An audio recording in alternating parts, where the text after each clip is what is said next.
Hi, I'm Dee, aka Pixel Quilts, and I am going to give you a very quick demo of a website that I'm currently creating, and I'm hoping that people that have maybe seen my quilts and want to do their own pixel quilt will sign up and be beta testers for me.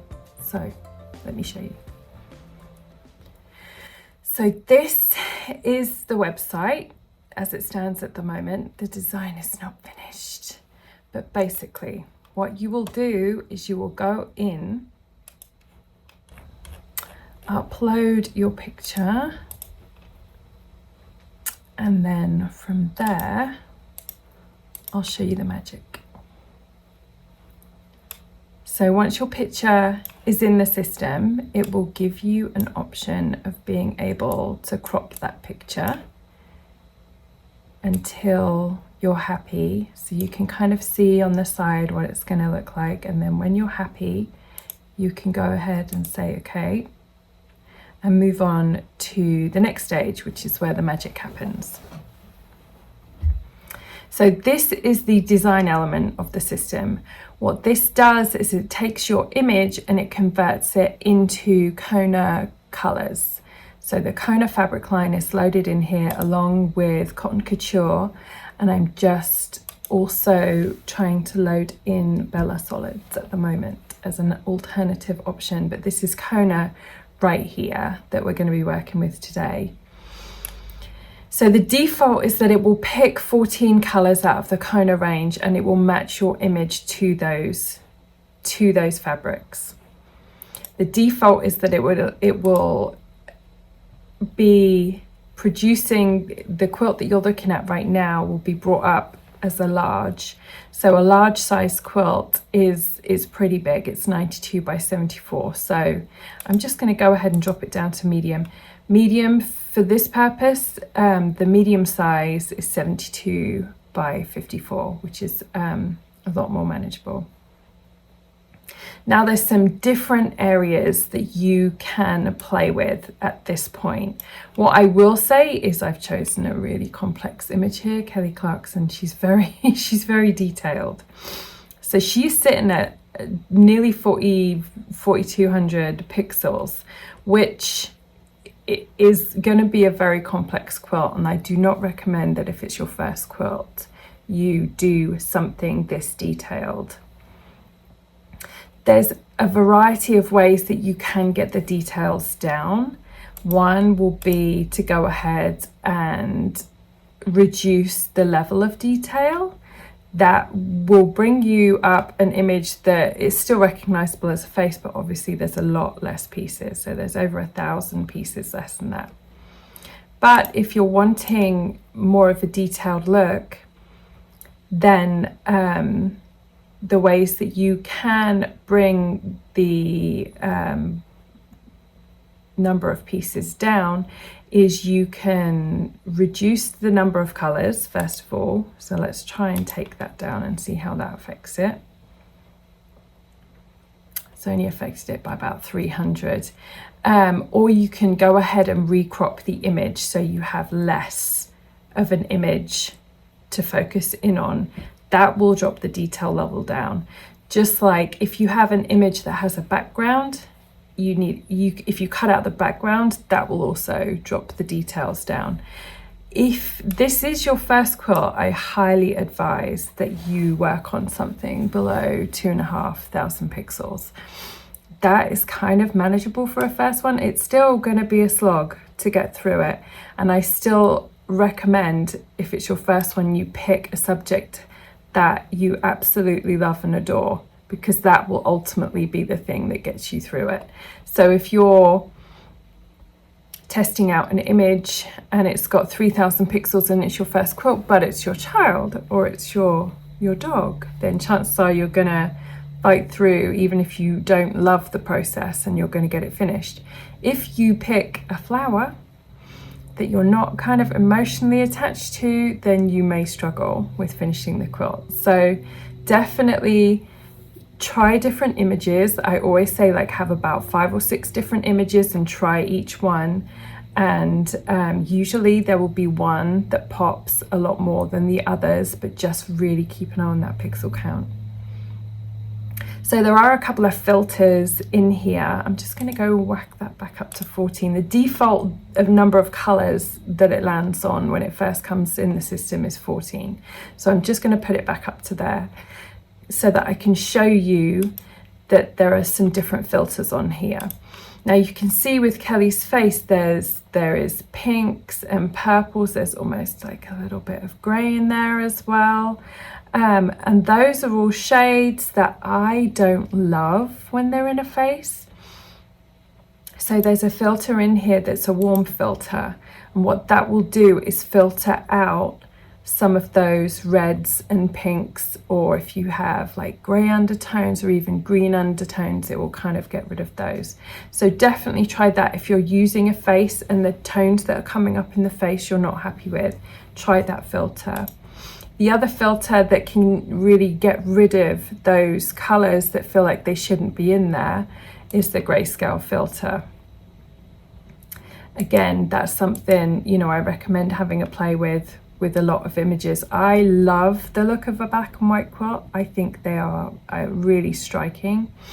I think probably half of all the quilts I do are black and white and in grayscale, so worth having a play. And then the other two filters are just kind of fun. There's just a couple of pop art filters that it's worth looking. If you're wanting to go for that kind of pop arty look, then have a play. So if it was me doing this quilt, I would go ahead and use the warm filter for Kelly. I think the balance looks a lot nicer. If I wanted to get the pixel quilt count down on this particular image, I would go ahead and crop out a lot of the hair, because that will bring a lot of pixels into it. But like I said, if you've got an image that has got a background, go ahead and take that background out. You can do that on your iPhone, or there's various free programs you can use to do that, and then try that. There is not a save function on this system yet, so I highly recommend, if you're working on an image and you would like to keep it there but compare it with another image that you're going to try, go ahead and just open another tab, open the website again, and then you can keep them both together. But ultimately, when you're happy with the size, that you've picked the right size, that you're happy that you will buy 14 different shades of fabric for this quilt, and you're happy with how it looks. Oh, actually, let me just show you one last thing. There's a function where you can go and pick up any color on this left-hand side. So if there is an area like of brightness, sometimes you get like a shiny area on the nose or on the face that you just want to get rid of, you can go in and you can pick up that color, and you can use it to go over pixels and get rid of it. So here's a very bold example. If I was gonna give her a mustache, here you go. You can actually go in and make little changes based on the colors that it has chosen for your image. So once you've made all the changes, you're happy with how it looks, you're happy with the number of pixels it's got, you can then go on and purchase the pattern. So the patterns are $12.50 for beta testers at the moment. The website isn't public yet. So basically, if you are interested in being a tester, I will send you, you send me an email saying that you're interested, and I will email you back with the terms and conditions. And then from there, once you agree to the terms and conditions, I will send you the website. But what happens after you get your pattern? So I will show you, I'm going to now show you a pattern. When you get your pattern, the main image is on the front, and then from there, it's basically broken down into blocks for you. And it will tell you exactly how much yardage you need to buy of each color. So that's when you'd go ahead and do your shopping, and you'd buy a yard of latte and 3/4 of a yard of tan.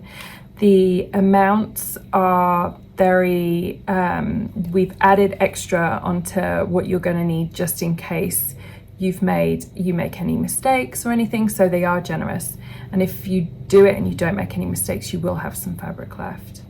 It just confirms your seam allowance. It's always going to be 1/4 inch, the size, and so that is all the information that you go shopping with. When your fabric arrives, you then go here, and this will tell you exactly what to cut of each shade of fabric.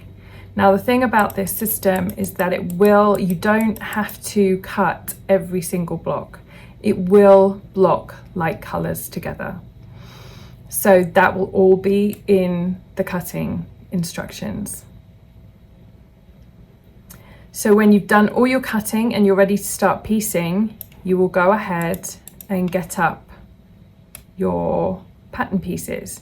Now, these 9 blocks equate to 1 line. So that you work through block by block. Each block you will basically break down into a sub block so that it will go together easily, and then you work through and you put it together and you sew one to the other. Now, I always say with these quilts, the first 3 lines are the hardest because it's really difficult to know what you're working on for that first 3. You really don't see it. But after you've done the 3rd line, I feel like that's when they really start to pop, and that's when they really start to take shape. Definitely take a photograph after each line, and I attach one line to another as soon as it's done, just to ensure that I stay in order and make sure that everything's correct. I will finish one block, and when the next one is finished, I will attach it straight away. And so I do that to the lines as well. So then it becomes easier to see what you're working on, and it's also a motivating factor as well. So at the back of the pattern, there are diagrams for how you can cut the blocks so that they will fit onto the yardage that it's told you to buy. So that is it. I have been using this for over a year to make all of the quilts that I've been making, and I've already had about 70 testers test this for me. So if you are interested in making your own pixel quilt, then definitely get in contact with me. It's not available online. You won't be able to find this on my website or anything at the moment. I will have to send you a link to the location that it's in at the moment. So if you're interested in being a tester, then just drop me an email, d@pixelquilts.com, and just say that you're interested in being a tester, and I will go ahead and I will send you the information and the terms and conditions.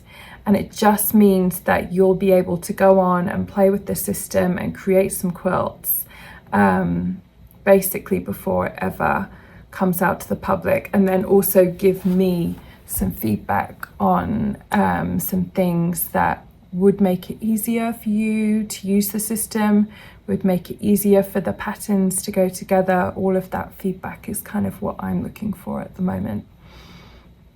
So if you have any questions, just shoot me an email or find me online. I'm on Instagram all the time, Pixel Quilts, and I look forward to hearing from you.